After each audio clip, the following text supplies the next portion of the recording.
Mass ఇమేజ్తో తిరుగులేని fan base ఉన్న junior NTR routine mass template సినిమాలకు ప్రేక్షకులు దూరం అవుతున్న తరుణంలో తన రూట్ మార్చాల్సిన అవసరం కనిపిస్తోంది.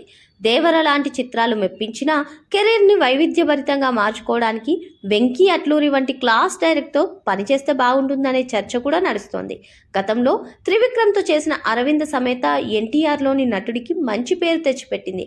అదే రీతిలో వెంకీ అట్లూరి ఎన్టీఆర్ కోసం ఒక లార్జర్ దన్ లైఫ్ సబ్జెక్ట్ను సిద్ధం చేస్తే అది మాస్ ఇమేజ్ను కాపాడుతూనే నేటి జెన్జీ ప్రేక్షకులకు ఆయన్ను మరింత దగ్గర చేసే అవకాశం ఉంది. ప్రస్తుతం జూనియర్ ఎన్టీఆర్ డ్రాగన్ సినిమాలో నటిస్తున్న సంగతి తెలిసిందే. ఇటీవల ఆయన భుజానికి సర్జరీ జరిగి ఆయన ప్రస్తుతం రెస్ట్ మోడ్లో ఉన్నారు.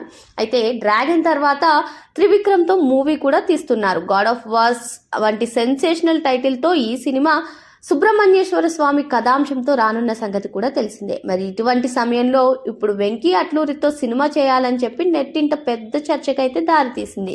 మరి దేవర 2 ఎప్పుడు పట్టాలెక్కుతుంది, ఒకవేళ వెంకీ అట్లూరితో సినిమా ఉంటే అది ఎప్పుడు ముందుకెళ్తుందనే చర్చ కూడా దారితీసింది. ఏదేమైనా ప్రస్తుతం రెస్ట్లో ఉన్నటువంటి జూనియర్ ఎన్టీఆర్ తిరిగి త్వరగా కోలుకుని షూటింగ్లో పార్టిసిపేట్ చేయాలని కోరుకుందాం.